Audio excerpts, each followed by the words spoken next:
Keluaran pasal 20.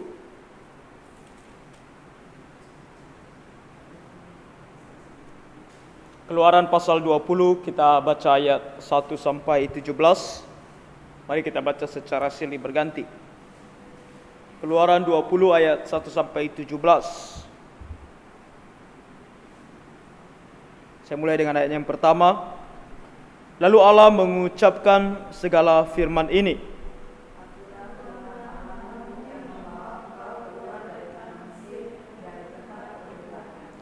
Jangan ada padamu Allah lain di hadapanku.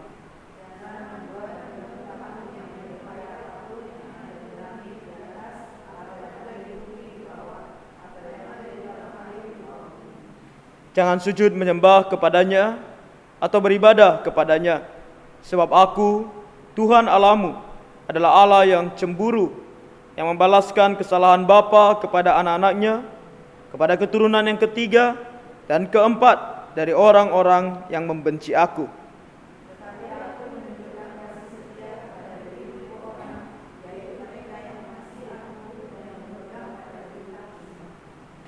Jangan menyebut nama Tuhan Allahmu dengan sembarangan, sebab Tuhan akan memandang bersalah orang yang menyebut namanya dengan sembarangan. 6 hari lamanya engkau akan bekerja dan melakukan segala pekerjaanmu.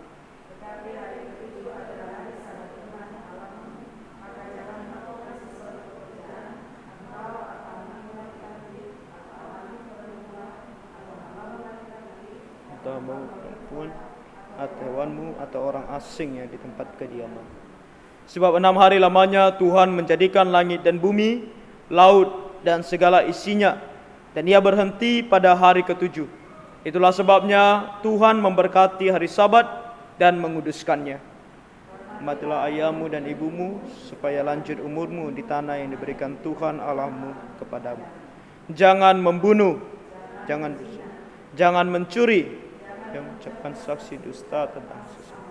Jangan mengingini rumah sesamamu, jangan mengingini istrinya, atau hambanya laki-laki, atau hambanya perempuan, atau lembunya, atau keledainya, atau apapun yang dipunyai sesamamu. Amin. Untuk pembacaan firman Tuhan ini, mari kita bersatu dalam doa.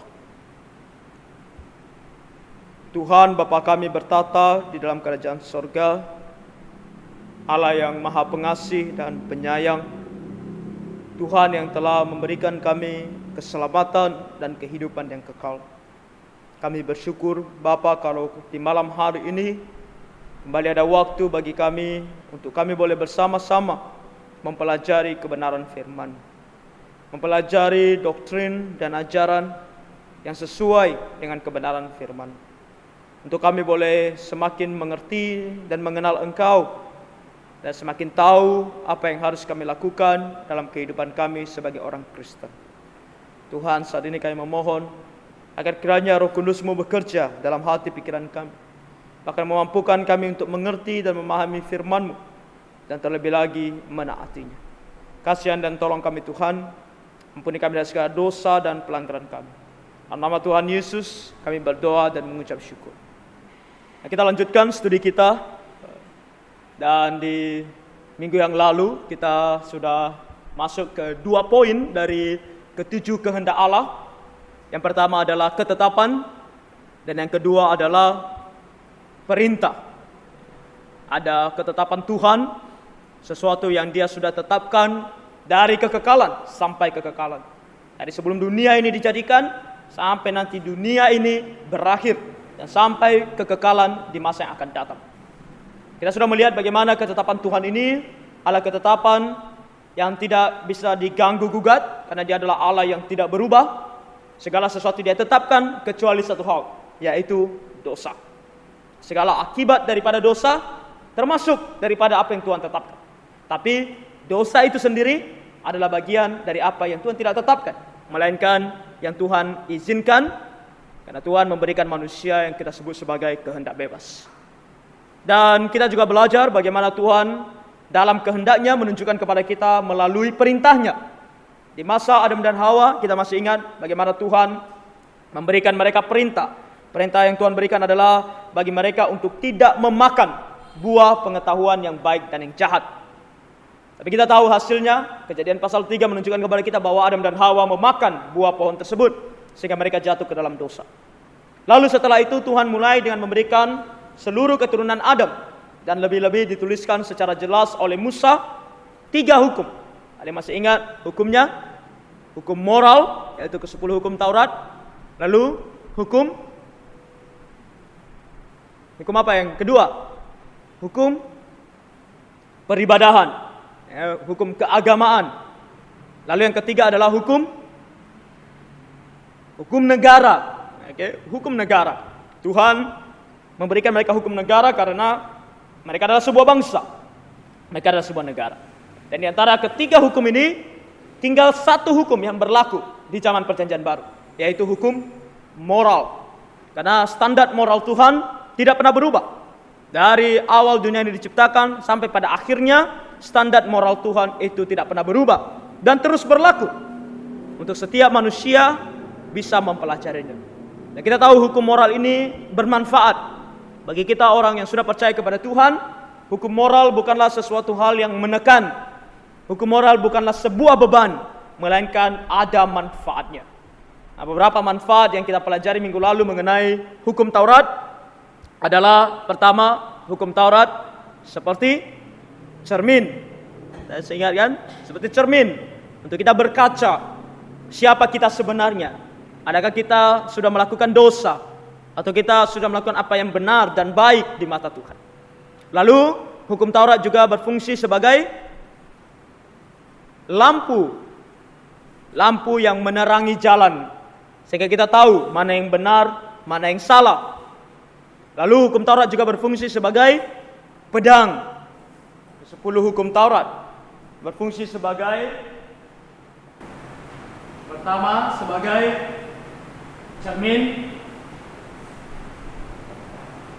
Lalu yang kedua sebagai lampu yang menerangi jalan kita, memberikan kita cahaya supaya kita tahu apa yang benar, apa yang salah. Yang ketiga sebagai pedang.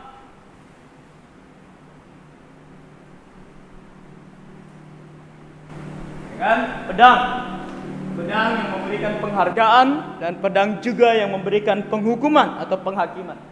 Dan yang terakhir sebagai tongkat. Nah, tongkat ini bukan tongkat yang digunakan oleh orang tua, tapi tongkat ini adalah tongkat didikan. Tongkat didikan yang memberikan kita didikan. Mana yang benar, mana yang salah, dia mendidik kita, memberitahukan kepada kita. Di zaman dulu, guru-guru, khususnya di Israel, orang Yahudi, guru-guru mereka membawa tongkat. Jadi kalau murid mereka benar, mereka tidak pukul. Tapi kalau murid mereka mulai berjalan ke jalan yang menyimpang, mereka akan pukul. Karena zaman dulu sekolahnya tidak seperti kita. Sekolah duduk di kelas. Zaman dulu sekolah mereka itu berjalan kemana-mana, atau murid-murid mereka akan mengikuti mereka kemana mereka pergi, ke pasar, kemanapun. Jadi guru mereka akan bawa tongkat. Kalau mereka berjalan menyimpang, guru mereka akan pukul mereka dengan tongkat. Jadi itulah fungsinya, itulah gunanya hukum Taurat. Bukan menjadi beban, bukan sesuatu yang harus dihindari, melainkan hal-hal yang sangat bermanfaat, berguna, baik bagi mereka yang belum percaya Tuhan, maupun bagi kita yang sudah sungguh-sungguh percaya Tuhan. Makanya kita perlu untuk mempelajari ke-10 hukum Taurat.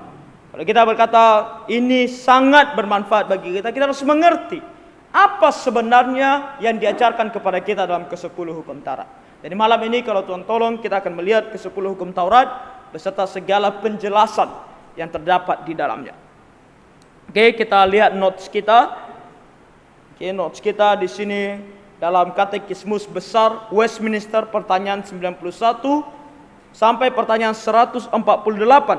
Secara khusus lengkap di dalam penelaahannya terhadap ke-10 hukum Taurat. Kita lihat satu-satu.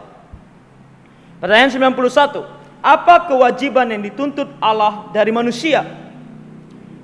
Kewajiban yang dituntut Allah dari manusia adalah ketaatan kepada kehendaknya yang telah dinyatakan.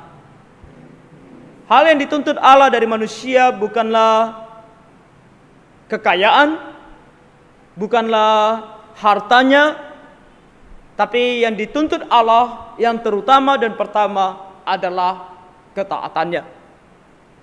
Kita tidak membaca Alkitab, lalu ketika kita membaca Alkitab, kita mendapatkan merit atau dalam istilah kita orang Indonesia, pahala. Tuhan tidak butuh kita baca dari Kejadian sampai Wahyu hanya sekedar baca saja. Yang penting baca. Tuhan tidak mau itu. Yang Tuhan tuntut dari kita adalah ketaatan. Dan kalau kita mau taat, kita kan harus mengerti. Karena kalau kita tidak mengerti, bagaimana mungkin kita bisa taat? Jadi kita harus mengerti, ketaatan adalah yang Tuhan inginkan. Pertanyaan 92 bertanya, apakah hal pertama yang dinyatakan Allah kepada manusia sebagai pedoman bagi ketaatannya? Pedoman ketaatan dinyatakan kepada Adam di dalam keadaan yang tidak bersalah, dan kepada seluruh umat manusia di dalam dia, selain sebuah perintah khusus untuk tidak memakan buah dari pohon pengetahuan yang baik dan yang jahat, juga terdapat hukum moral. Hukum moral adalah hukum apa yang boleh dan apa yang tidak boleh dalam kehidupan kita sebagai manusia. Nah, apakah hukum moral itu?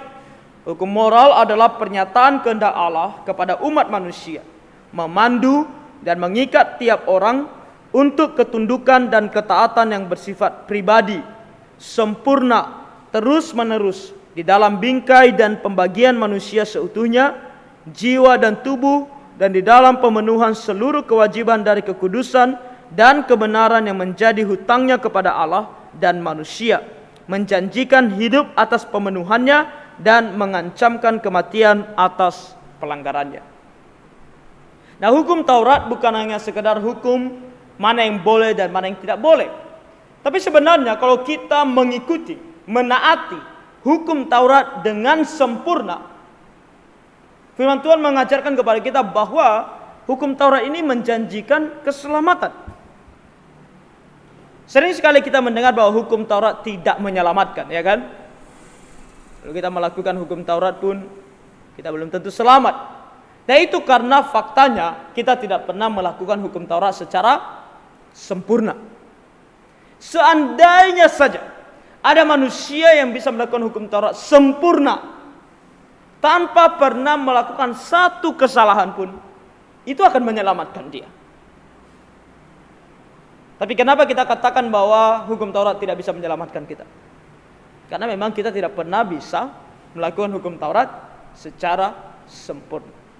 Dalam keadaan sadar ataupun tidak sadar, sering sekali kita bahkan melanggar hukum Taurat. Nah, nanti kita akan lihat detailnya. Kalau kita baca tadi Kejadian Keluaran 20 ayat 1 sampai 17, kelihatan sangat sederhana ya apa kata-kata Tuhan di sana. Tapi yang akan kita baca adalah kumpulan dari kitab Kejadian sampai Wahyu, mengenai begitu banyak penjelasan-penjelasan mengenai ke-10 hukum Taurat ini. Apa-apa saja yang boleh dan apa-apa saja yang tidak boleh. Pertanyaan 94, adakah manfaat hukum moral bagi manusia sejak kejatuhan? Walaupun tidak ada satupun manusia sejak kejatuhan dapat mencapai kepada kebenaran dan hidup dengan hukum moral, namun masih ada manfaat besar daripadanya. Sebagaimana juga umum kepada semua manusia secara khusus, baik bagi yang belum lahir baru maupun bagi yang telah lahir baru. Jadi sangat bermanfaat bagi mereka yang belum percaya maupun bagi mereka yang sudah percaya. Apa manfaat hukum moral bagi semua manusia? Hukum moral itu bermanfaat bagi semua manusia untuk memberitahukan kepada mereka sifat kudus dan kehendak Allah dan kewajiban mereka, mengikat mereka untuk berjalan sesuai dengan yang seharusnya, untuk meyakinkan mereka dari ketidakmampuan mereka untuk memenuhinya, dan sifat dasar hati dan hidup mereka yang tercemar oleh dosa, untuk membuat mereka rendah hati di dalam memikirkan dosa dan kesengsaraan mereka, dan dengan demikian membantu mereka untuk lebih melihat bahwa mereka memerlukan Kristus dan ketaatannya yang sempurna. Oke, jadi ini bagi semua manusia, baik yang sudah percaya maupun yang belum percaya. Sementara apa kegunaan khusus dari hukum moral bagi manusia yang belum lahir baru? Hukum moral bermanfaat bagi manusia yang belum lahir baru untuk membangunkan hati nurani mereka untuk lari dari murka yang akan datang dan untuk membawa mereka kepada Kristus, atau di dalam kelanjutan mereka berada dalam status dan jalan dosa untuk meninggalkan mereka tanpa dalih dan di bawah kutukan daripadanya. Jadi secara ringkas terdapat dalam keempat fungsi ini.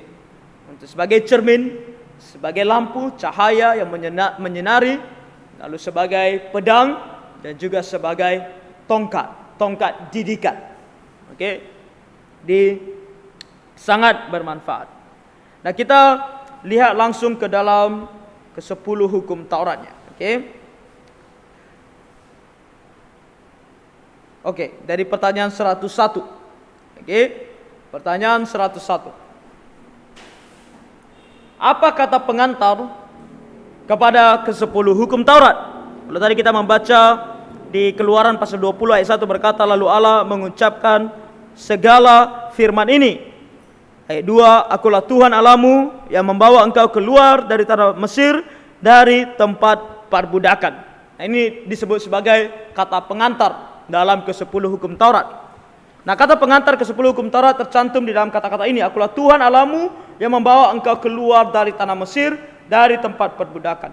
Di sini Tuhan menyatakan kedaulatannya sebagai Yehova, Allah yang abadi, tidak berubah dan maha kuasa, memiliki jati diri di dalam dan dari dirinya sendiri, dan menyatakannya dalam semua firman dan tindakannya, dan bahwa Dia adalah Allah di dalam perjanjian, seperti kepada Israel pada zaman dahulu, demikian juga kepada semua umatnya, yang sebagaimana Dia membawa mereka keluar dari tempat perbudakan di Mesir, demikian juga Dia melepaskan kita dari perbudakan rohani kita, dan kita kemudian terikat untuk menjadikan Dia sebagai Allah kita satu-satunya, dan untuk mengikuti segala hukum-hukumnya.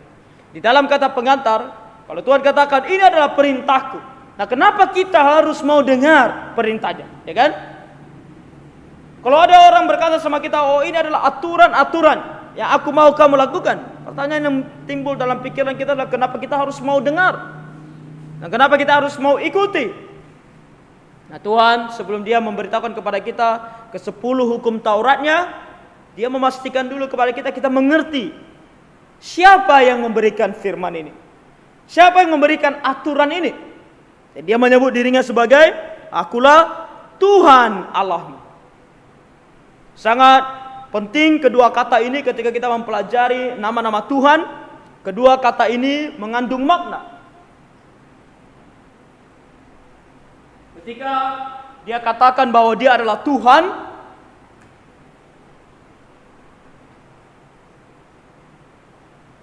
dengan huruf kapital seluruhnya TUHAN, Dia menunjukkan dirinya sebagai Yehova.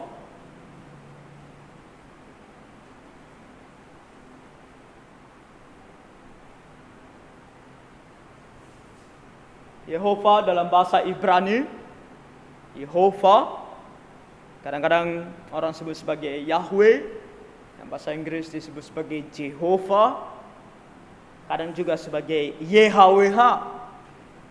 Karena dalam tulisan bahasa Ibrani, ketika pertama kali dituliskan itu tidak ada huruf vokalnya, yang ada hanya huruf konsonannya. Oke, kita mau tahu misalnya seperti itu, dibaca dari kanan ke kiri, bukan dari kiri ke kanan, tapi dari kanan ke kiri. Ini adalah huruf Y, ini huruf H, ini W, atau kadang-kadang dibilang V, tapi ini adalah H. Oke, jadi dibaca dari kanan ke kiri YHWH. Makanya kadang-kadang kalau kita melihat tulisan-tulisan orang ada yang nulis sebagai YHWH. Lalu kemudian nanti ditambahkan vokalnya supaya orang bisa baca. Kalau orang Yahudi ketika mereka baca konsonannya saja, mereka bisa baca dia tanpa vokal. Oke, tapi kalau kita untuk memudahkan kita lalu dibuatlah vokalnya, huruf vokalnya. Huruf vokalnya berupa titik-titik dan garis-garis. Di sini ada 2 titik Y, O, K. Jadi begitu tulisannya. Oke, lalu itu dibaca sebagai, kalau kita baca saja dari kiri ke kanan, Yehova, baru ada vokalnya. Oke, dan ini adalah nama Tuhan yang sangat unik, karena nama Tuhan yang satu ini adalah nama yang khusus diberitahukan kepada umat Israel, kepada orang Israel, kepada umat Tuhan dari perjanjian lama sampai kepada kita. Nama yang sangat unik yang tidak dimiliki oleh agama apapun, kepercayaan apapun. Sementara satu nama yang lain di sini disebutkan sebagai Tuhan Allahmu. Nah, kata Allah adalah kata yang sering kita dengar orang sebut sebagai Elohim.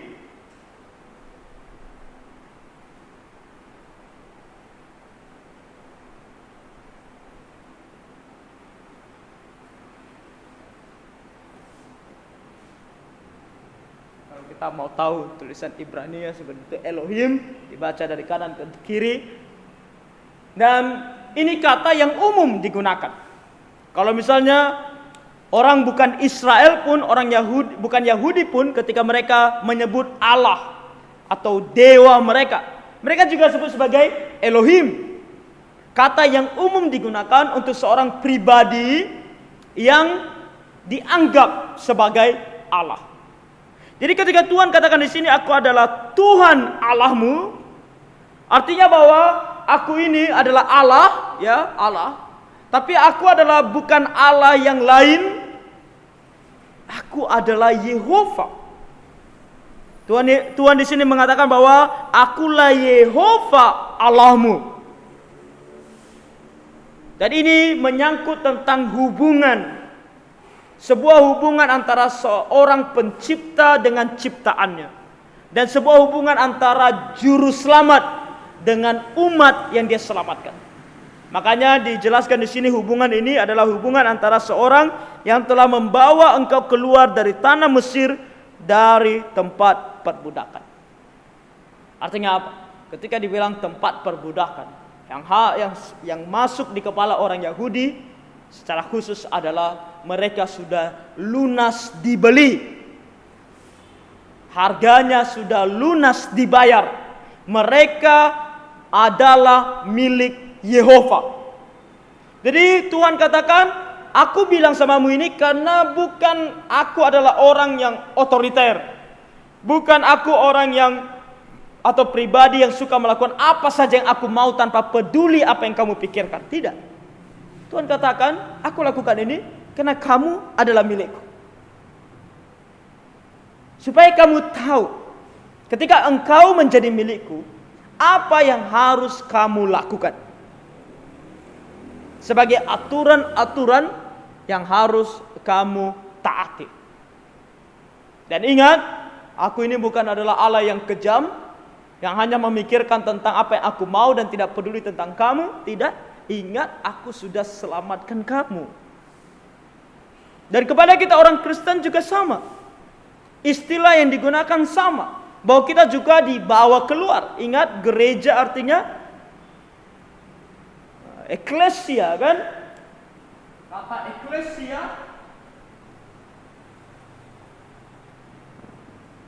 berasal dari kata bahasa Yunani.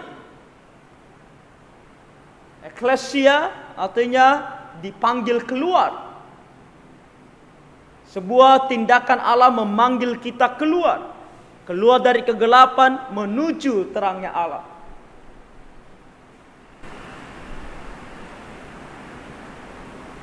Orang kadang-kadang tertarik untuk tahu bagaimana menuliskannya. Jadi saya tuliskan aja bagi kita yang mau. Eklesia terang dari dua kata.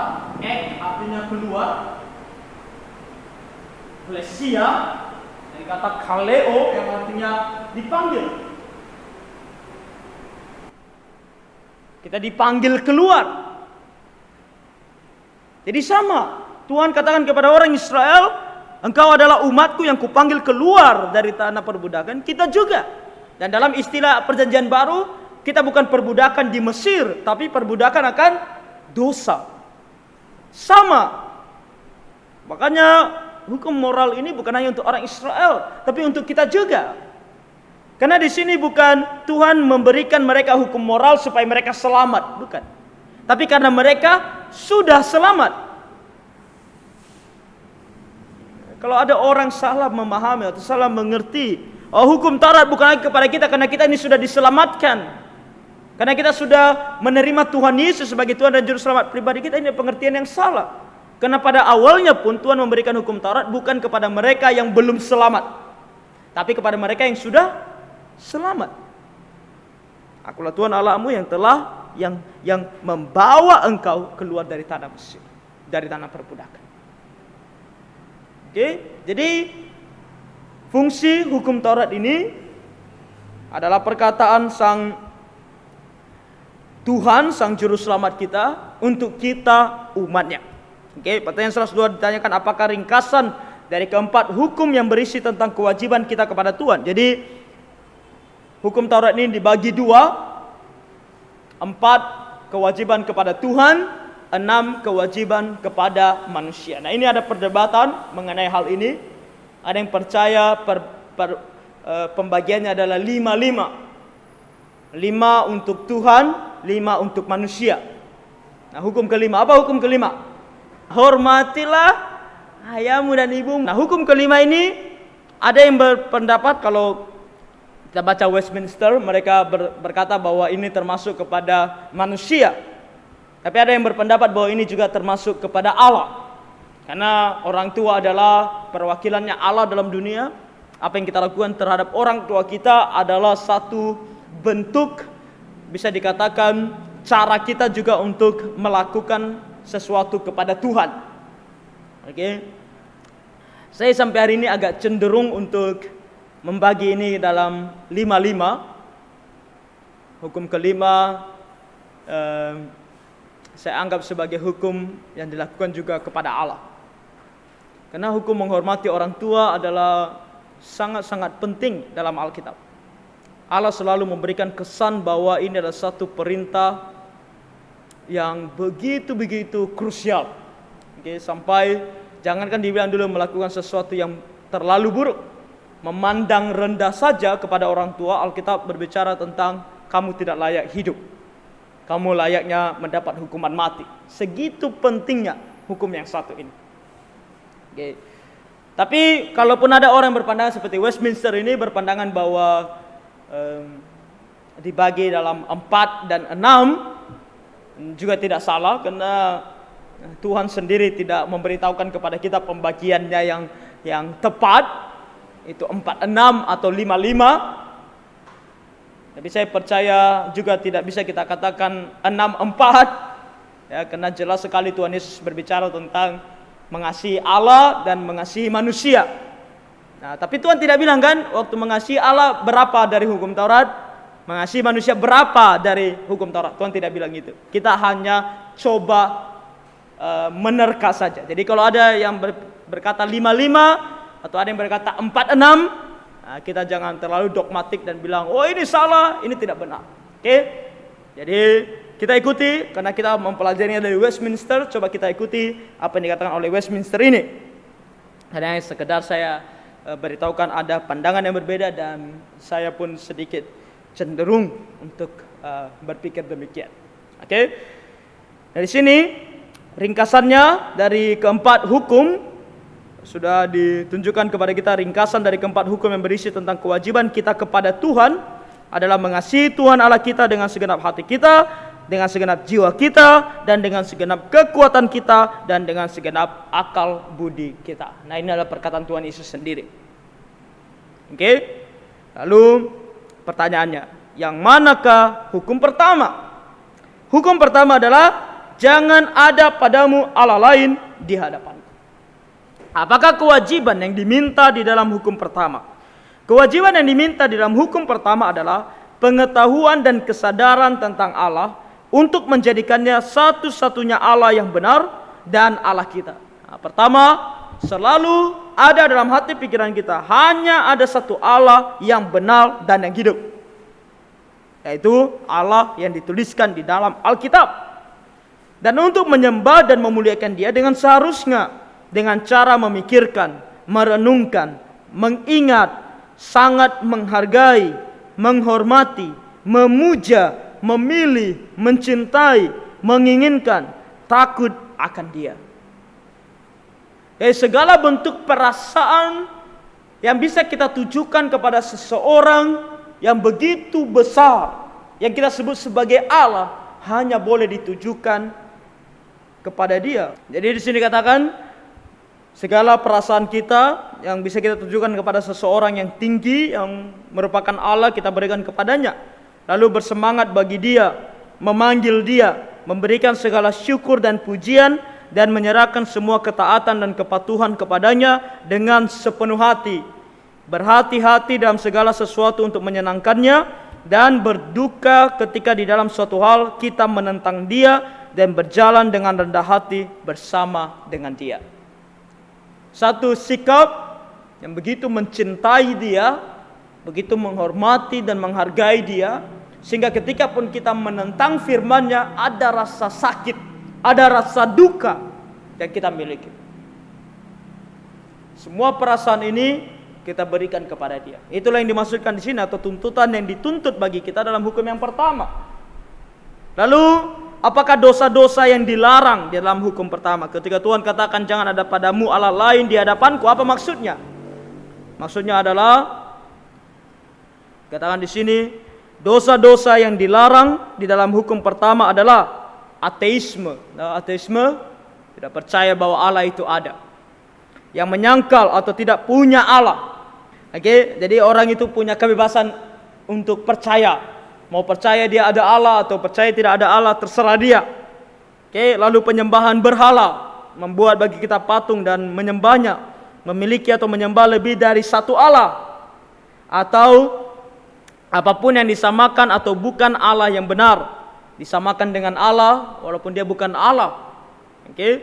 Tidak memiliki dan mengakui Dia sebagai Allah dan Allah kita. Penghilangan atau pengabaian dari apapun yang menjadi haknya yang diperintahkan di dalam hukum ini. Jadi dalam firman Tuhan begitu banyak hal-hal yang harus kita lakukan bagi Allah, kepada Allah. Tapi kita tidak menganggap itu penting, kita tidak peduli dengan itu.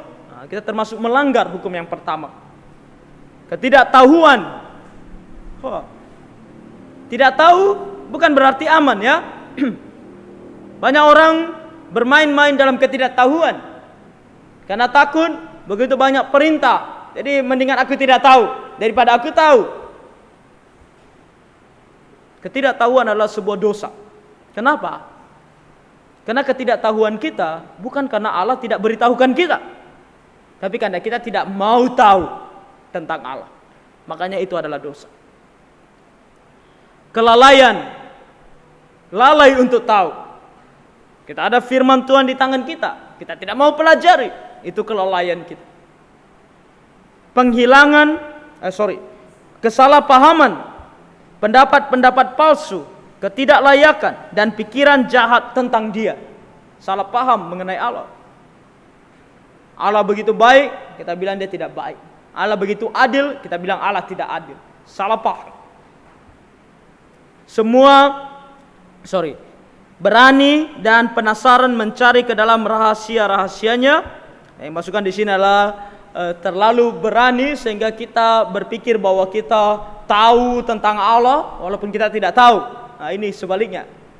Tadi ada yang tidak mau tahu, kalau yang ini terlalu yakin bahwa dia tahu.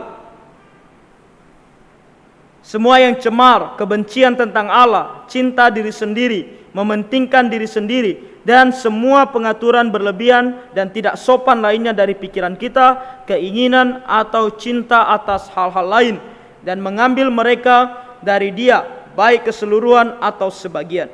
Kepercayaan yang sia-sia, ketidakpercayaan, bidah. Tahu bidah ini mengikut manusia. Kenapa kita menjadi orang Kristen? Kenapa kita percaya satu hal? Oh, karena yang itu bilang begini, karena itu bilang begitu. Bukan karena kita betul-betul ikut apa kata Tuhan. Penghakiman, kekerasan hati, kesombongan, kelancangan, perasaan aman dalam daging, mencobai Allah. Jangan mencobai Tuhan Allahmu. Menggunakan cara yang melanggar hukum dan kepercayaan kepada cara yang melanggar hukum. Kegembiraan dan sukacita duniawi, perbuatan jahat, buta, dan semangat yang tidak bijaksana. Termasuk dalam hal melayani. Melayani tanpa memikirkan pelayanan itu sesuai dengan firman Tuhan atau tidak. Itu namanya kita bukan melayani Tuhan. Kita melayani perasaan kita. Kita mau, ya kita ikuti. Tapi bukan karena kita betul-betul mencintai Tuhan. Suam-suam kuku. Tidak panas, tidak dingin. Orang Kristen banyak yang suam-suam kuku. Mengikut Tuhan, ya kalau bahasa apanya just go with the motion, atau jalan sesuai dengan arusnya. Arus apa sekarang? Arus karismatik, kita ikut karismatik. Arus Pentakosta, kita ikut Pentakosta. Kita lahir di gereja reform, ya kita reform. Kita ikuti arus saja, tanpa kita tahu mana yang benar, mana yang salah. Suam-suam kuku, yang penting kita Kristen, kita bilang. Suam-suam kuku. Dan kematian di dalam hal tentang Allah. Menjauhkan diri kita dan murtad dari Allah. Berdoa atau mempersembahkan ibadah keagamaan kepada orang-orang kudus, malaikat-malaikat atau ciptaan-ciptaan yang lain. Berdoa kepada siapapun manusia yang bukan Allah.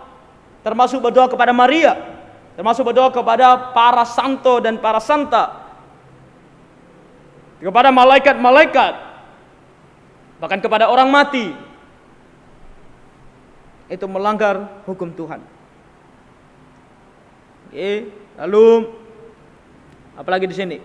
Semua kesepakatan dan konsultasi dengan iblis dan mendengarkan saran-sarannya. Ada seorang pendeta karismatik yang saya sangat kenal.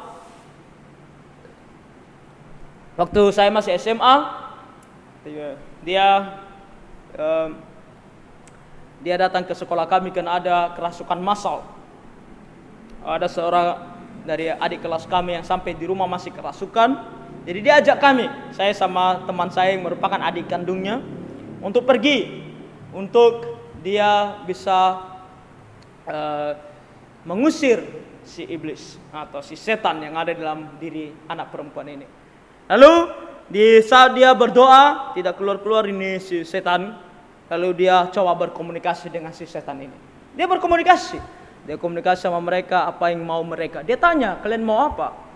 Dan dia coba pikirkan apakah bisa dia berikan atau tidak. Berkonsultasi, mengikat perjanjian.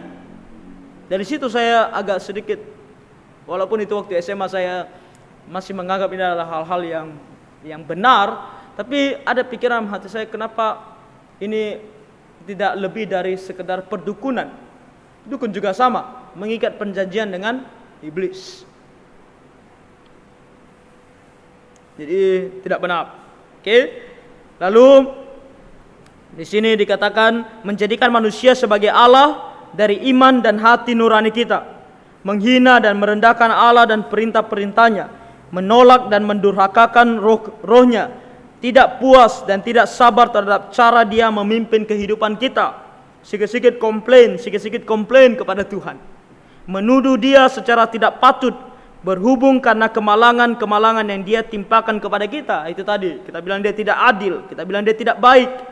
Dan memuji setiap hal baik yang kita miliki. Giliran kita yang baik, kita puji diri kita. Tapi ketika Tuhan, kita bilang Dia tidak baik. Apakah itu diri kita sendiri?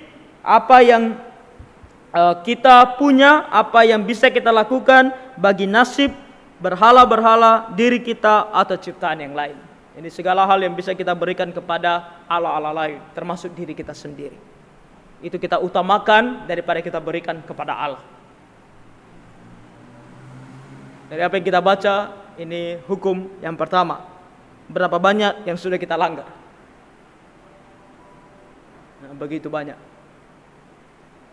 Cinta dan kasih kita kadang-kadang kepada manusia melebihi daripada cinta dan kasih kita kepada Tuhan. Banyak orang tua lebih mencintai anak-anaknya daripada Tuhan. Nah, itu terlihat dari ketika belum punya anak, rajin ibadah. Ketika sudah punya anak, tidak lagi rajin ibadah. Ada apa? Katanya sibuk mengurus anak. Karena lebih penting mengurus anak daripada beribadah kepada Tuhan. Kita lebih mencintai diri kita sendiri. Karena keperluan-keperluan yang kita anggap penting bagi diri kita, maka kita pergi untuk bekerja dan tidak mau beribadah. Karena kita pikir makanan kita lebih penting daripada ibadah kita kepada Tuhan. Nah, segala bentuk yang seperti ini melanggar hukumnya Tuhan. Hukum pertama Tuhan.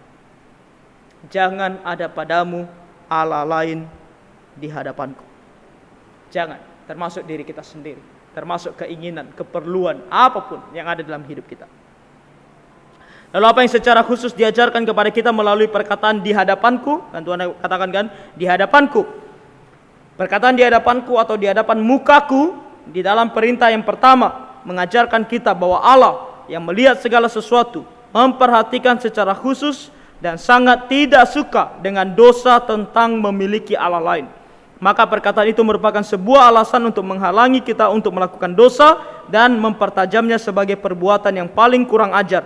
Jadi perkataan itu mendorong kita untuk melakukan apa saja yang kita lakukan seakan-akan melakukannya di depan matanya. Jangan pikir bahwa kita lakukan itu sembunyi-sembunyi atau hanya dalam hati kita saja. Tuhan tekankan kepada kita, Ia lihat. Itu seolah-olah kita lakukan di hadapan matanya. Di depan mata Tuhan kita bilang sama Tuhan, Tuhan, aku punya Allah lain.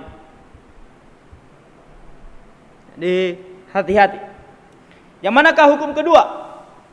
Hukum kedua adalah jangan membuat bagimu patung yang menyerupai apapun yang ada di langit di atas, atau yang ada di bumi di bawah, atau yang ada di dalam air di bawah bumi. Jangan sujud menyembah kepadanya atau beribadah kepadanya, sebab aku Tuhan Allahmu adalah Allah yang cemburu, yang membalaskan kesalahan bapa kepada anak-anaknya, kepada keturunan yang ketiga dan keempat dari orang-orang yang membenci aku.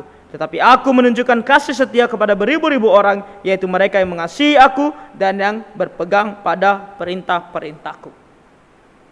Jangan membuat bagimu patung yang menyerupai apapun. Nah, itu yang kita kadang-kadang sebut sebagai ringkasannya. Tanggung jawab apa sajakah yang dituntut dalam hukum kedua? Tanggung jawab yang dituntut dalam hukum kedua adalah menerima, melaksanakan, dan memelihara agar tetap suci dan utuh segala bentuk ibadah dan tata cara keagamaan seperti Allah telah tetapkan di dalam firman-Nya. Jadi ini lebih kepada kalau kita beribadah, pastikan semua elemen dalam ibadah kita itu bersifat kudus, suci, teratur, dan dalam ketaatan akan firman-Nya. Tidak ada tempat bagi apapun yang berbentuk keduniawian. Oke? Makanya kita menjaga ibadah kita dalam gereja ini dengan cara setradisional mungkin. Karena itulah yang menunjukkan kekudusan, keteraturan, kesucian. Bukan apa musik di dunia sana yang kita pandang baik kita masukkan. Bukan melakukan joget-joget di hadapan Tuhan. Itu tidak menunjukkan kesucian, kekudusan, dan keteraturan, ketaatan kepada firman-Nya.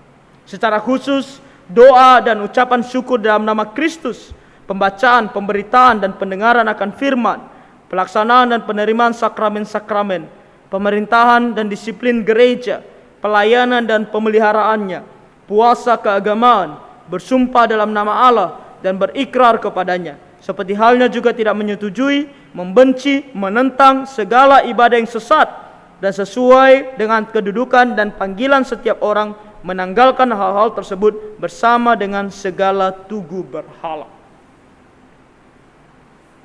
Kenapa kita mesti tidak suka terhadap cara ibadah tertentu? Karena Tuhan katakan jangan membuat bagimu patung yang menyerupai apapun untuk menyembah kepadanya. Kita harus bisa membenci juga. Bahkan penyembahan-penyembahan yang kita yakini, kita pelajari dari firman-Nya, bertentangan dengan firman Tuhan. Oke, jadi kita harus bisa peka untuk melihat ibadah kita berkenan kepadanya atau tidak. Dosa-dosa apakah yang dilarang di dalam hukum kedua? Dosa-dosa yang dilarang dalam hukum kedua adalah segala rancangan, konseling, perintah, penggunaan, dan pengakuan bagaimanapun akan ibadah keagamaan apapun yang tidak didirikan oleh Allah sendiri. Cara ibadah yang tidak sesuai dengan firman Tuhan. Menyetujui kebenaran agama yang salah.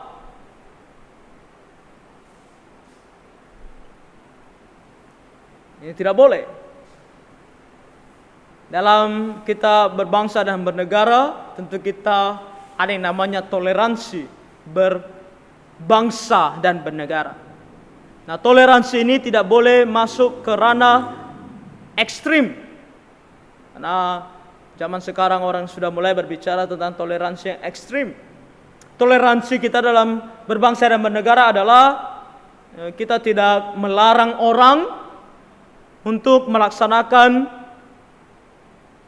ibadah dan perayaan keagamaan mereka. Kita tidak boleh larang orang. Itu namanya kita bertoleransi. Kalau mereka ibadah dimanapun mereka mau, selama itu tidak mengganggu kehidupan kita secara berbangsa dan bernegara, kita tidak larang mereka. Kecuali mereka datang ke dalam rumah kita dan mulai beribadah dalam rumah kita, tentu kita punya hak untuk melarang mereka karena itu dalam rumah kita. Tapi kalau di luar sana yang kita tidak punya hak untuk melarang mereka, kita tidak boleh larang mereka. Itu namanya toleransi berbangsa dan bernegara. Kita hargai apa yang mereka percaya dan apa yang mereka lakukan dalam kepercayaan mereka. Tapi jangan sampai kita berbicara tentang toleransi sebagai kompromi, di mana kita gereja, kita orang Kristen menunjukkan bahwa kita setuju dengan apa yang mereka lakukan. Kita hargai, tapi bukan berarti kita setuju. Apakah kalau kita tidak setuju itu adalah sesuatu yang buruk? Tidak juga. Karena banyak hal dalam dunia ini kita tidak bisa setuju semuanya, kan? Dan mereka pun banyak hal tidak setuju dengan kita. Toleransi artinya ya kita menghargai, kita tidak melarang, kita tidak merusak. Tapi bukan berarti kita terang-terangan mengatakan, oh aku setuju, apa yang kamu lakukan juga benar. Itu tidak boleh. Itu kita sudah membuat bagi kita berhala, membuat bagi kita Allah lain. Makanya di dalam orang agama lain melakukan perayaan mereka, kita tidak larang, kita tidak hina, kita tidak tunjukkan bahwa kita benci terhadap hal-hal itu. Tapi di saat yang sama, kita juga tidak boleh menunjukkan bahwa kita setuju dengan hal-hal itu. Makanya saya sendiri mengatakan bahwa kenapa sebenarnya kita tidak boleh mengatakan selamat bahkan kepada mereka. Bukan karena kita tidak toleransi, bukan karena kita tidak atau begitu membenci mereka dan tidak mau sebangsa dan sebernegara dengan mereka, bukan. Tapi karena kita juga tidak mau untuk mengatakan bahwa kita setuju dengan mereka. Karena kalau kita ucapkan mereka selamat, berarti yang mereka lakukan itu menurut kita benar. Firman Tuhan katakan, jangan membuat bagimu patung yang menyerupai apapun. Termasuk bukan hanya patung yang terlihat, tapi konsep dalam pikiran. Ingat selalu bahwa Tuhan ketika berbicara tentang hukumnya, Dia tidak hanya sedang berbicara tentang sesuatu yang terlihat, tapi sesuatu yang ada dalam hati dan pikiran. Salah satu contohnya adalah ketika Tuhan berkata jangan berzina. Ketika jangan berzina, kita pikir hanya sekedar berzina dalam hal yang bisa terlihat, ya kan? Yang badania. Ternyata tidak. Tuhan katakan ada juga yang namanya zina dalam pikiran. Karena Tuhan itu menguasai bukan hanya apa yang terlihat, tapi yang ada dalam hati dan pikiran kita. Oke, termasuk di sini juga. Semua hukum Tuhan sifatnya sama.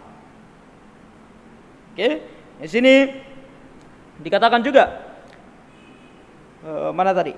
Menyetujui kebenaran agama yang salah, pembuatan banyak perwakilan dari gambaran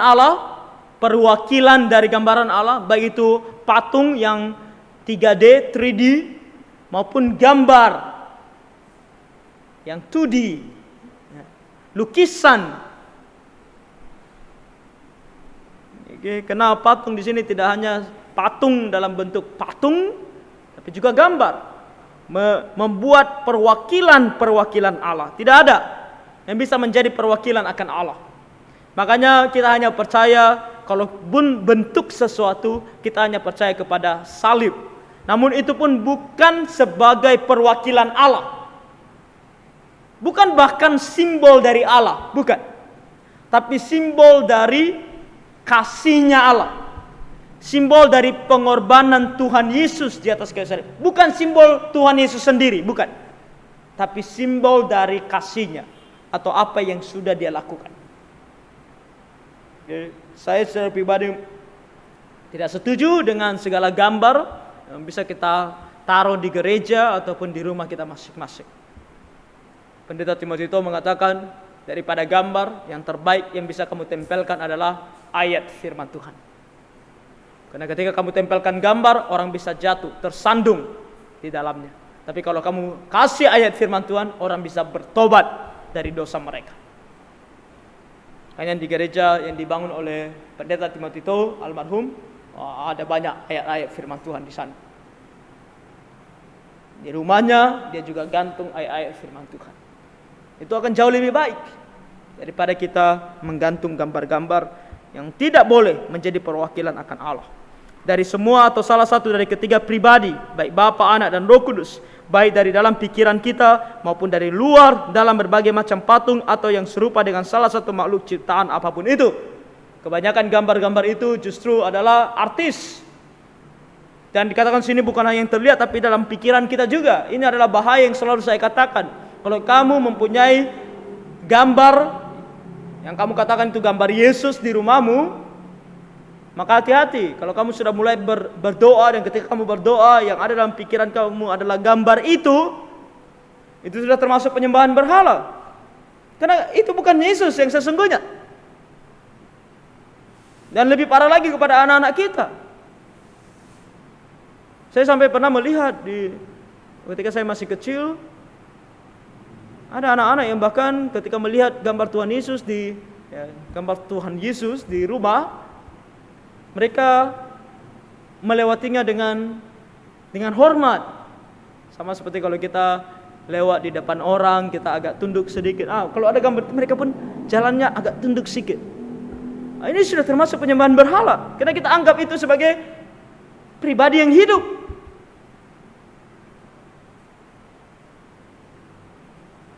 Jadi hati-hati.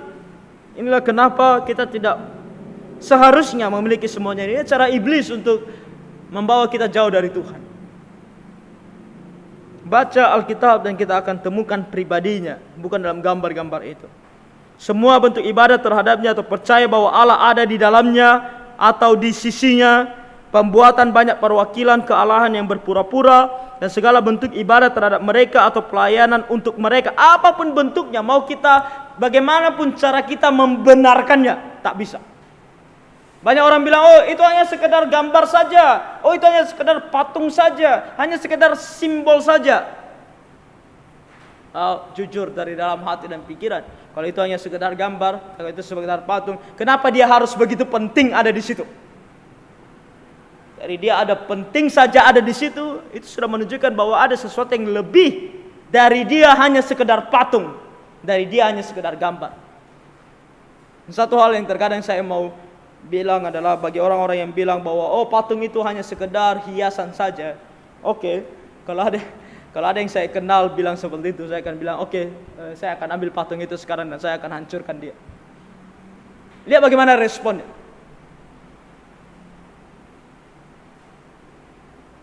Kalau hanya sekedar patung kan berarti boleh dong.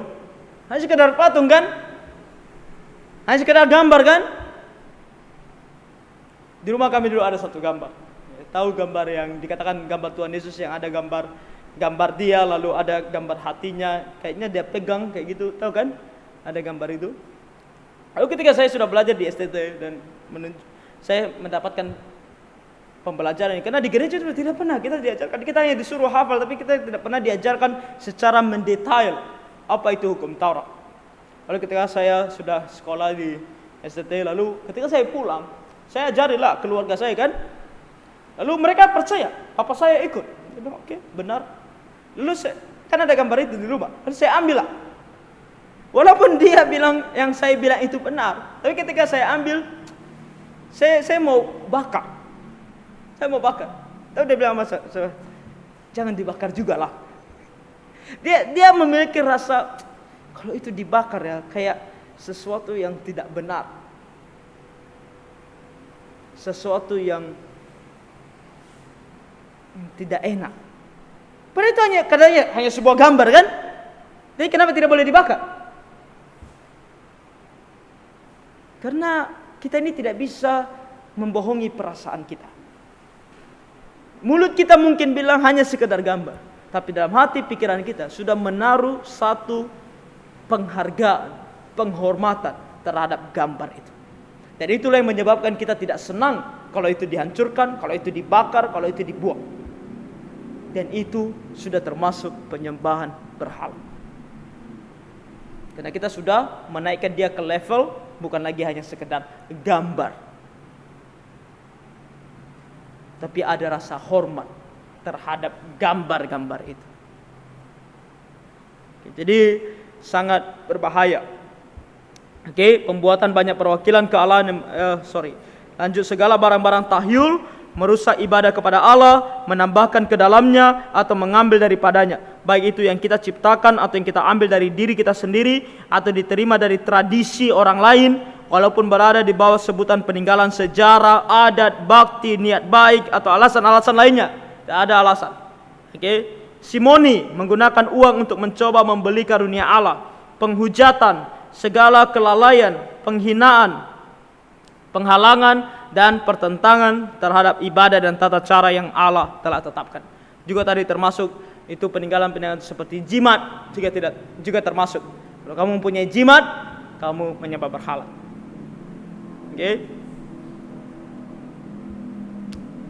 Kita istirahat 10 menit, kita lanjutkan nanti. 10 menit, lalu kita lanjutkan dengan kuis. Nanti kita lanjutkan juga dengan pembelajaran kita yang lain. Pertanyaan 110. Kita agak cepat sedikit ya, karena lama kali kita nanti di sini di ke-10 hukum tadi. Alasan-alasan yang ditambahkan ke dalam hukum kedua untuk lebih mempertegasnya terdapat dalam kata-kata ini. Sebab aku Tuhan Allahmu adalah Allah yang cemburu, yang membalaskan kesalahan bapa kepada anak-anaknya, kepada keturunan yang ketiga dan keempat dari orang-orang yang membenci aku. Tetapi aku menunjukkan kasih setia kepada beribu-ribu orang, yaitu mereka yang mengasihi aku dan yang berpegang pada perintah-perintahku. Ini merupakan di samping kedaulatan Allah atas kita dan hak miliknya di dalam kita, semangatnya yang kuat bagi ibadah kepadanya dan pembalasan dendamnya dalam menentang segala bentuk ibadah yang salah, yang sama seperti persundalan rohani, memperhitungkan bagi pelanggar hukum ini sebagai orang-orang yang membenci dia dan mengancam untuk menghukum mereka sampai beberapa generasi, dan menghargai orang-orang yang mematuhinya sebagai orang-orang yang mengasihinya dan melakukan perintah-perintahnya, dan menjanjikan kemurahan bagi mereka sampai pada generasi yang banyak. Ini adalah hukum Tuhan yang tidak main-main. Kita langgar, kita dihukum, bahkan katanya sampai generasi berikutnya. Nah, kita mungkin bertanya, lalu kenapa seperti ini hukum orang tua atau kesalahan orang tua juga dihukumkan kepada anaknya? Nah, itu bukan semata-mata untuk mengatakan bahwa Allah itu tidak adil. Kok orang tua yang buat salah, kok anak juga ikut dihukum? Enggak, karena ini adalah pelanggaran yang bisa turun-temurun. Orang tua yang terbiasa membuat patung di rumahnya, orang tua yang terbiasa untuk memuja Allah lain, akan turun kepercayaan ini kepada anak-anaknya. Sama seperti tadi saya katakan, di rumah yang gantung gambar-gambar itu siapa? Orang tua. Yang kena efeknya hanya orang tua? Enggak, anak-anaknya juga ikut. Dalam pikiran mereka, ya itulah Yesus, itulah Tuhan. Dan ketika mereka berdoa, orang yang dalam gambar itu yang ada dalam pikiran mereka. Makanya ini sangat berbahaya. Hati-hati. Karena dosanya bukan semata-mata karena orang tua buat dosa, anak ikut dihukum, bukan.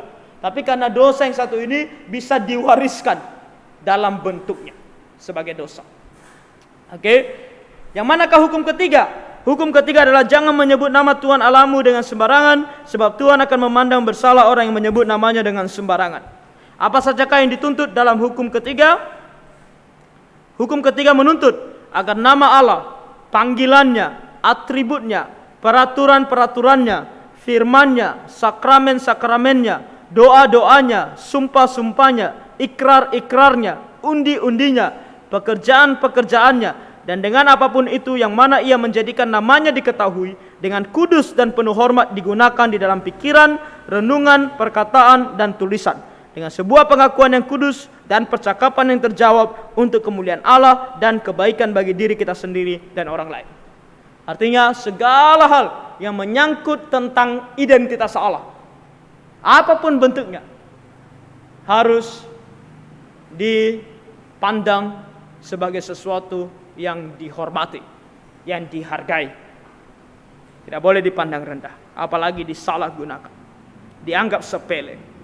Dosa-dosa apakah yang dilarang dalam hukum ketiga?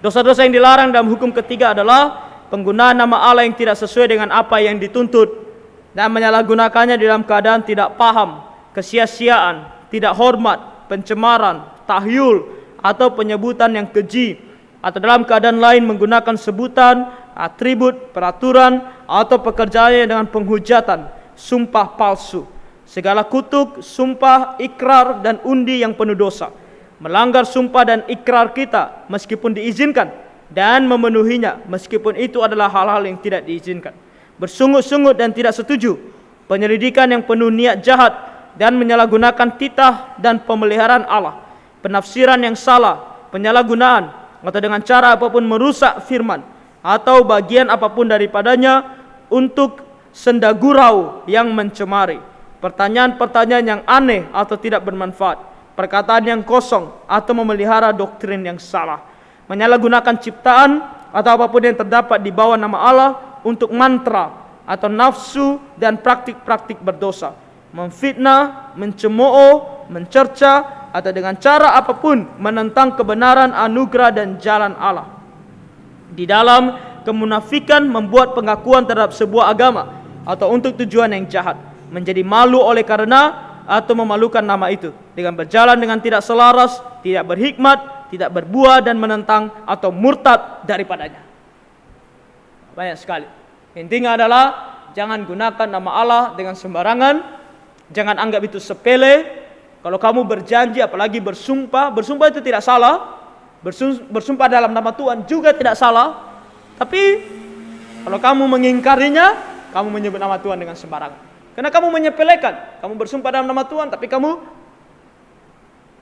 melanggarnya. Makanya kalau kita sebagai orang Kristen disumpah pejabat, kalau kita jadi pejabat kan, disumpah, itu boleh, benar. Kamu disumpah dengan Alkitab, maka kamu harus betul-betul memegang sumpahmu.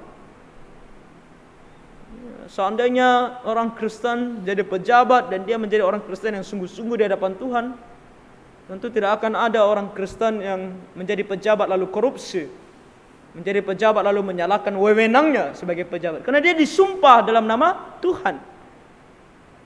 Jadi tidak salah bersumpah dalam nama Tuhan, itu benar, itu adalah hal yang alkitabiah, tapi harus pegang janji dan sumpah kita. Dan jangan menyepelekan nama Tuhan, menggunakan nama Tuhan dengan sembarangan. Seperti halnya kalau kita menonton film-film Hollywood, di mana mereka menggunakan nama Yesus sebagai nama yang enteng. Penggunaan nama kata-kata seperti OMG, tahu OMG kan? Jangan, karena itu adalah menyepelekan. Anggap sepele nama Tuhan, ya bilang saja. Oke, sikit-sikit Tuhan, sedikit Tuhan. Jangan sebut nama Tuhan itu dengan penuh hormat. Oke, itu jangan menyebut nama Tuhan dengan sembarangan. Dan kalau kita mau bilang salah satu aplikasinya dalam hidup adalah kadang-kadang tidak salah menyanyikan lagu-lagu seperti lagu-lagu yang seperti lagu-lagu, kita mau bilang lagu-lagu cinta, karena kadang-kadang kalau untuk pasangan kita tidak akan menyanyikan mereka hymn. Tapi hindari lagu-lagu pop, lagu-lagu ini yang ada nama-nama Tuhannya di dalam, karena itu menyebut nama Tuhan dengan sembarangan. Oke, itu sekadar untuk kita pikirkan. Alasan-alasan apakah yang ditambahkan ke dalam hukum ketiga? Alasan-alasan yang ditambahkan ke dalam hukum ketiga terdapat di dalam perkataan ini. Tuhan Allahmu dan sebab Tuhan akan memandang bersalah orang yang menyebut namanya dengan sembarangan.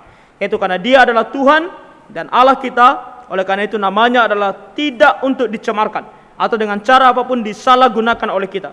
Terlebih Dia akan menjadi sangat jauh dari membebaskan dan melepaskan pelanggar hukum ini, seperti Ia tidak akan membiarkan mereka lepas dari penghakimannya yang adil, sekalipun banyak yang terlepas dari kecaman dan penghakiman manusia. Jadi, walaupun manusia tidak bisa menghukum dia, tapi Allah akan menghukum dalam keadilannya. Jadi hati-hati. Hukum manakah hukum keempat? Hukum keempat adalah, ingatlah dan kuduskanlah hari Sabat. 6 hari lamanya engkau akan bekerja dan melakukan segala pekerjaanmu, tapi hari ketujuh adalah hari Sabat Tuhan Allahmu. Maka jangan melakukan suatu pekerjaan, engkau atau anakmu laki-laki, atau anakmu perempuan, atau hambamu laki-laki, atau hambamu perempuan, atau hewanmu, atau orang asing yang di tempat kediamanmu. Sebab 6 hari lamanya Tuhan menjadikan langit dan bumi, laut dan segala isinya, dan Ia berhenti pada hari ketujuh. Itulah sebabnya Tuhan memberkati hari Sabat dan menguduskannya.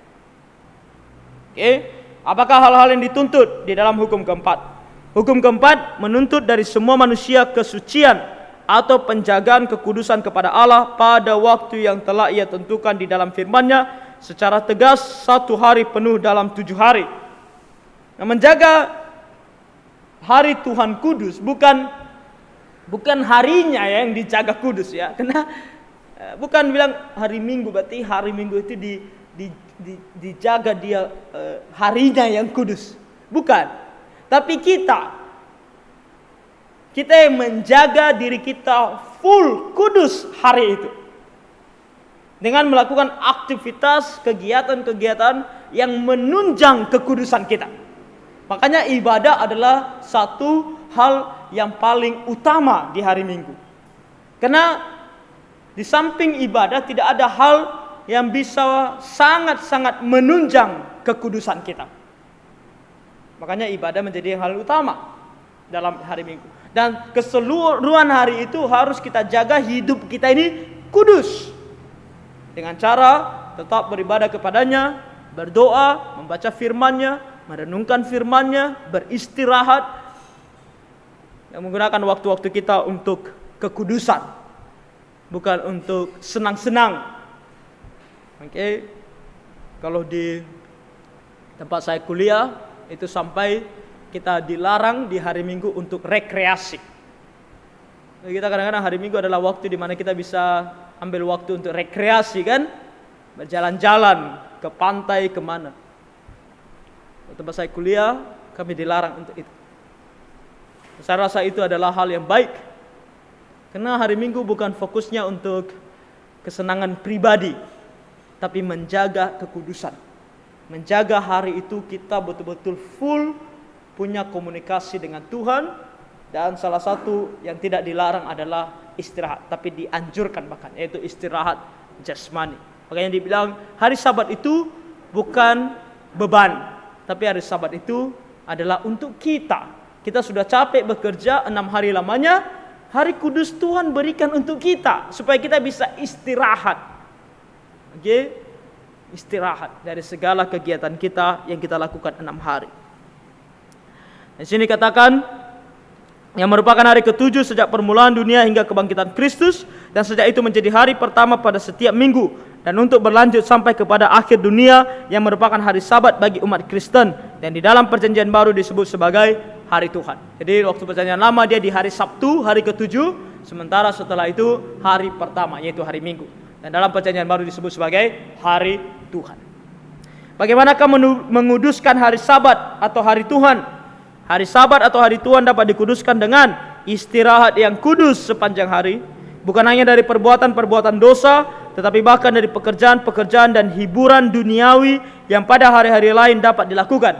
Nah, inilah kenapa di sekolah saya itu tidak boleh rekreasi, dan menjadikannya sebagai kesenangan kita untuk menghabiskan sepanjang hari, kecuali dari hari itu perlu dipakai untuk pekerjaan yang perlu dan murah hati, pada pelaksanaan kebaktian kepada Allah yang umum dan pribadi.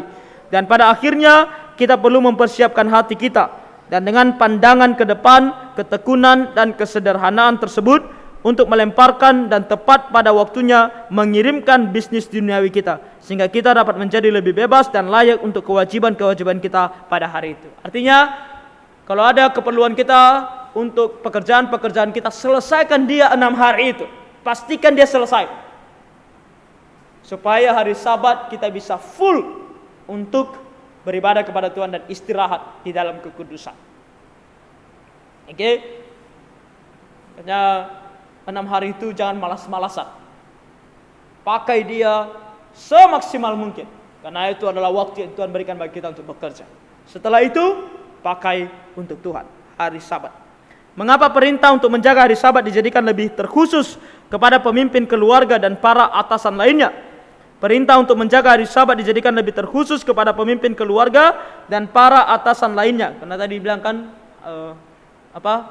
anak-anakmu, bahkan hamba-hambamu. Kenapa? Kenapa kepada mereka secara khusus? Karena mereka ini terikat bukan hanya untuk menjaganya bagi diri mereka sendiri, tapi untuk melihat bahwa hal itu juga diperhatikan oleh orang-orang di bawah tanggung jawab mereka. Dan karena mereka sering sekali cenderung dihalangi oleh pekerjaan mereka sendiri. Jadi jangan kita, misalnya kita punya toko, lalu kita bilang, oh aku mau ke gereja, lalu toko kita berikan kepada karyawan kita. Karyawan kita yang buka tokonya. Kita ke gereja, karyawan kita tidak. Itu tidak boleh. Kita juga harus pastikan semua orang yang berada di bawah otoritas kita juga ikut menguduskan hari Sabat. Oke? Kalau kita orang tua kepada anak-anak kita, kalau kita atasan kepada bawahan kita. Siapapun. Makanya kalau dalam hal PT, kalau kamu orang Kristen yang punya PT, pastikan semua karyawan PT-mu, khususnya yang Kristen terlebih, itu menguduskan hari Sabat. Makanya berdosa kalau kita punya satu perusahaan, tapi kita tidak peduli apakah karyawan kita ibadah pada hari Minggu atau tidak. Itu adalah hal yang tidak berkenan kepada Tuhan. Dosa-dosa apa sajakah yang dilarang di dalam hukum keempat? Dosa-dosa yang dilarang di dalam hukum keempat adalah segala pengurangan terhadap tanggung jawab yang dituntut, segala kecerobohan, kelalaian, dan pelaksanaan yang tidak berguna, serta menjadi jenuh terhadap segala tanggung jawab tersebut. Segala bentuk pencemaran hari itu dengan kemalasan dan melakukan hal yang berdosa, dan dengan segala pekerjaan-pekerjaan, kata-kata, dan pikiran-pikiran yang dibutuhkan tentang pekerjaan dan hiburan sekuler kita. Oke? Kita fokus kepada hal-hal sekuler, kita tidak menguduskannya, kita tidak melakukan apa yang benar, bahkan bermalas-malasan dalam hari itu. Kita tidak berusaha untuk kita bisa menguduskannya. Apakah alasan-alasan yang ditambahkan ke dalam hukum keempat untuk mempertegasnya? Alasan-alasan yang ditambahkan ke dalam hukum keempat untuk mempertegasnya terambil dari kewajarannya. Allah mengizinkan kita selama 6 hari dari 7 hari untuk mengerjakan perkara kita sendiri dan menyediakan hanya 1 hari bagi dirinya. Di dalam perkataan ini, 6 hari lamanya engkau akan bekerja dan melakukan segala pekerjaanmu. Tantangan dari Allah akan sebuah hak milik yang spesial dalam hari tersebut. Hari ke-7 adalah hari Sabat Tuhan Allahmu.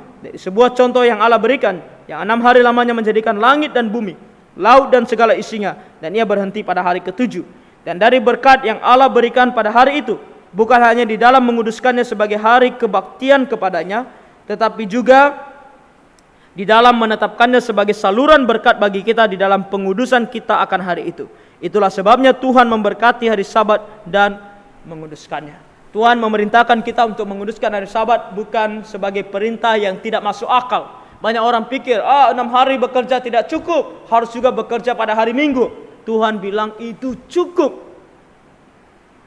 Aku berikan kamu 6 hari, hanya 1 hari saya minta kamu fokus kepada diriku. Kalau kita tidak bisa menguduskan hari Sabat, itu hanya menunjukkan bahwa betapa kita mencintai dunia dan betapa kita tidak mencintai Tuhan. Karena Tuhan bebaskan kita 6 hari untuk pergi bekerja, tapi kita justru 1 hari saja tak bisa kasih untuk Tuhan. Makanya hari Minggu itu adalah hari yang spesial. Mengapa kata ingat dituliskan di awal dari hukum keempat? Ingat dan kuduskan. Kata ingat dituliskan di awal dari hukum keempat, sebagian karena manfaat yang besar yang kita dapatkan di dalam mengingatnya, kita menjadi terbantu di dalam persiapan kita untuk melaksanakannya. Dan di dalam melaksanakan ini, lebih baik kita melaksanakan juga semua hukum-hukum lainnya. Dan untuk melanjutkan sebuah ingatan ucapan terima kasih atas kedua manfaat besar dalam penciptaan dan penyelamatan, yang berisikan ringkasan singkat akan sebuah agama. Dan sebagian lagi, karena kita begitu cepat melupakannya, karena hal itu merupakan hal yang tidak wajar bagi kodrat kita. Dan meskipun begitu, hal itu menahan kebebasan kodrat kita di dalam hal-hal yang pada hari-hari yang lain boleh dilakukan. Hari ini hanya satu dalam 7 hari, dan begitu banyak hal duniawi yang datang di antara hari-hari itu, dan sangat sering mengalihkan pikiran kita untuk memikirkan mereka. Apakah untuk mempersiapkannya atau untuk menguduskannya, dan si setan dengan segala instrumennya bekerja keras untuk menghapuskan kemuliaannya, bahkan ingatan akan itu untuk membawa ke dalam segala bentuk yang tidak sesuai dengan keagamaan dan kesalehan. Tuhan sengaja bilang ingat. 2 hal, ingat artinya sebelum bahkan hari Minggu itu ada, kita sudah persiapkan diri. Dari Senin sampai Sabtu, kita harus mempersiapkan diri kita untuk memasuki hari Sabat Tuhan. Lalu ketika hari Sabat itu tiba, ingat kembali bahwa itu adalah hari Sabat. Dan ketika kita dicobai, digodai dengan banyak hal yang membuat kita tidak menguduskannya, ingat, itu adalah hari kudus Tuhan. Makanya Tuhan bilang ingat, ingat, ingat. Karena kita suka lupa akan hari kudus Tuhan. Oke. Lalu kita masuk ke pertengahan atau hal yang kedua dalam hukum Taurat, dari hukum ke-5 sampai hukum ke-10. Kita lanjutkan minggu depan. Oke? Ada pertanyaan? Ya, Ibu Mama Bonita, silakan.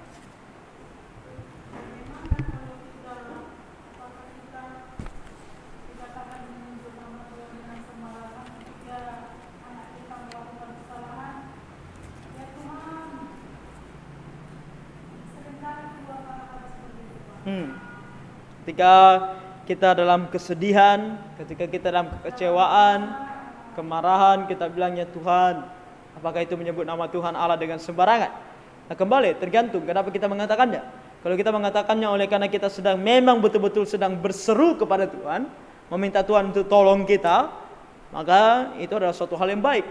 Tapi kalau itu kita sebutkan hanya sekedar untuk kita sebutkan, yang tidak ada maknanya, hanya karena untuk melampiaskan kekesalan kita, maka itu menyebut nama Tuhan dengan sembarangan.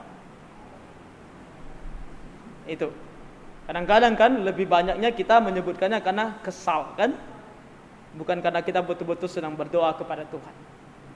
Nah kalau itu yang terjadi, maka itu menyebut nama Tuhan dengan sembarangan. Ada lagi?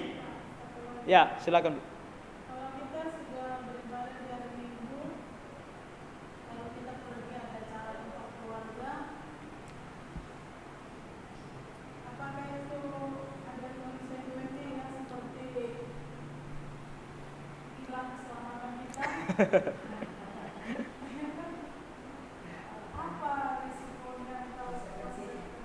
Oke, Tuhan, pertanyaan dari Ibu Mama Bonita ya mengenai kalau kita sudah pergi gereja, lalu setelah gereja lah baru kita pergi ke rumah keluarga. Ke rumah keluarga ini ngapain Bu?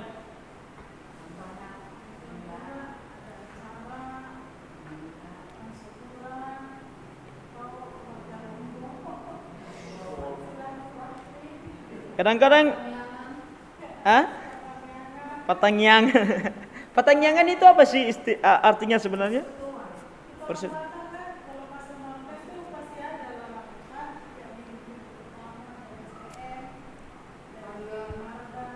Oke. Kita buka Yesaya. Ini adalah satu ayat firman Tuhan, 2 ayat firman Tuhan yang selalu jadi pegangan saya untuk hari Sabat. Oke, Yesaya 5:8. Sebenarnya ini bukan masalah keselamatan atau tidak selamat Bu ya. Kalau kita sudah percaya Tuhan Yesus, tentu kita diselamatkan oleh Tuhan. Tapi sikap kita dalam menghargai hari Sabat, apa konsekuensinya kan kalau kita tidak menghargainya? Itu kan masalahnya. Kita lihat Yesaya 58. Di sini ada hal yang sangat menarik ketika Tuhan berbicara mengenai hari Sabat. Yesaya 58 ayat 13 sampai 14.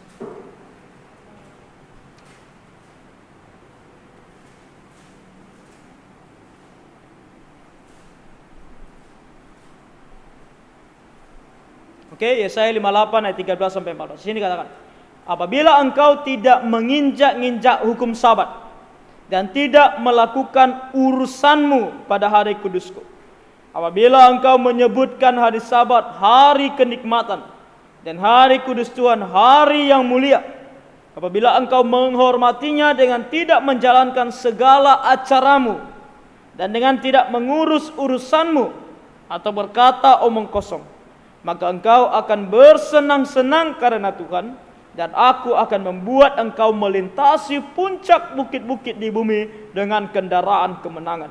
Aku akan memberi makan engkau dari milik pusaka Yakub, bapa leluhurmu, sebab mulut Tuhanlah yang mengatakannya. Apa yang saya lihat di sini, Tuhan sedang tidak berbicara tentang apa konsekuensi kalau kita melanggar hukum ini. Tapi Tuhan lebih menekankan tentang apa hal yang baik yang bisa kita dapatkan kalau kita betul-betul menghargai dan menghormati hari Sabat. Maka yang perlu kita renungkan adalah yang mana yang mau kita pilih, yang mana yang lebih kita inginkan. Kenikmatan, kebaikan daripada Tuhan, atau kenikmatan dan kebaikan dari segala acara kita di hari Minggu. Ke rumah saudara tidak salah. Pergi ada acara ibadah persekutuan di luar sana yang kalau ibadah mungkin kita tahu lah itu ibadah, itu bagus. Tapi kalau misalnya seperti kumpulan-kumpulan hanya sekedar kumpul apa segala macam, atau bahkan mungkin ke pantai ini, sebenarnya pada dasarnya juga tidak salah. Karena kita pergi ke sana juga bukan sedang melakukan dosa, kan? Ada orang bahkan di hari Minggu suka sekali melakukan acara. Mau buat acara itu selalu pikir hari Minggu saja. Mungkin karena pikir hari Minggu orang free lah ya, lebih banyak waktu untuk buat acara. Nah, kita jangan berpikir tentang apa konsekuensinya. Tapi pikirkan apa kata Tuhan di sini. Kalau aku tidak melakukan acaraku itu di hari Minggu, tapi memfokuskan hari Minggu itu betul-betul untuk aku bisa hidup kudus di hadapan Tuhan, hidup melayani Tuhan, hidup beribadah dan belajar firman Tuhan, dan istirahat dengan cara yang benar, maka aku akan mendapatkan janji Tuhan. Tuhan akan menolong aku, Tuhan akan menyertai aku, bahkan hidupku akan hidup yang penuh dengan kemenangan. Pergi ke pantai, itu kita dapat kesenangan, tapi kesenangan sesaat. Tapi kalau kita menguduskan hari Sabat, kita mendapatkan kesenangan. Tapi kesenangan ini bersifat kekal. Dari Tuhan langsung. Kita pilih yang mana. Itu jawaban saya. Jadi kalau kita berpikir, kadang-kadang kita harus pikirkan, aku buat acara ini enggak hari Minggu? Aku buat acara itu enggak hari Minggu? Aku ikut acara ini atau tidak? Aku ikut acara itu atau tidak? Pikirkan, mana yang lebih penting? Ikut acara ini dan itu, atau buat acara ini dan itu, atau menjaga hari kudus Tuhan itu fokus kepada Tuhan. Oke? Jadi saya secara pribadi sangat menghindari segala acara pada hari Minggu.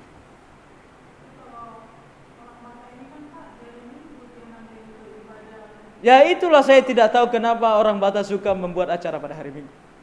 Kalau ibadah saya rasa adalah hal yang baik karena itu itu ibadah kepada Tuhan. Tapi di luar itu kan banyak acaranya kan, selain hanya sekedar ibadah. Itu yang kalau ibadah saya tidak masalah. Kalau kita ibadah di kumpulan, ibadah di sini, ya bagus, ada ibadah begitu banyak ibadah pada hari Minggu itu bagus. Tapi masalahnya bukan hanya ibadah yang kita pikirkan, bahkan kadang-kadang fokusnya bukan ibadah. Fokusnya adalah acaranya. Ibadah itu, kita orang Kristen ya kadang-kadang saya mau bilang nanti kalau saya bilang ini nanti dipikir saya terlalu anti dengan kumpulan. Bukan. Masalah kita dalam kumpulan-kumpulan ini adalah ibadah itu hanya pembuka. Ibadah itu hanya bagian dari acara kita yang besar. Ya kita orang Kristen lah, sebelum kita acara ya kita ibadah. Ibadah itu hanya sebagai pelengkap, bukan fokusnya. Itu masalahnya. Kita di gereja pada saat Natal kita ada acara, tapi acara itu pelengkapnya, bukan fokusnya. Fokus utamanya adalah ibadah. Ya, lihat saja pesta pernikahan di mana-mana sekarang orang Kristen menikah. Pemberkatan nikah adalah pelengkap. Pemberkatan nikah gak ada yang datang hanya orang tua dan keluarga dekat. Baru orang datang kemana? Ke pestanya. Karena ibadahnya tak penting, pestanya yang penting. Ini masalah. Ini masalah dalam pikiran orang Kristen, mindset orang Kristen di zaman ini. Itu yang harus kita pikirkan. Kalau kita ikuti acara-acara di hari Minggu, fokusnya apa? Ibadahkah? Atau urusan marganya? Atau urusan STM-nya? Atau urusan apa yang menjadi fokusnya? Kalau ibadah, sesuatu yang baik. Tuhan katakan, jangan fokus kepada urusanmu. Fokus kepada ibadah kepada Tuhan. Itu jawaban saya. Tapi kalau kita lakukan, bukan masalah hukumannya, masalah janji Tuhan. Tuhan akan menolong kita, Tuhan akan menyertai kita. Oke, Bu. Kembali sebenarnya kepada hati kita. Kadang-kadang perlu dikatakan kembali kepada kejujuran kita di hadapan Tuhan. Apakah yang kita lakukan itu adalah sesuatu yang betul-betul kita pandang sebagai hal yang baik di mata Tuhan atau tidak? Kadang-kadang hati kita pun tak.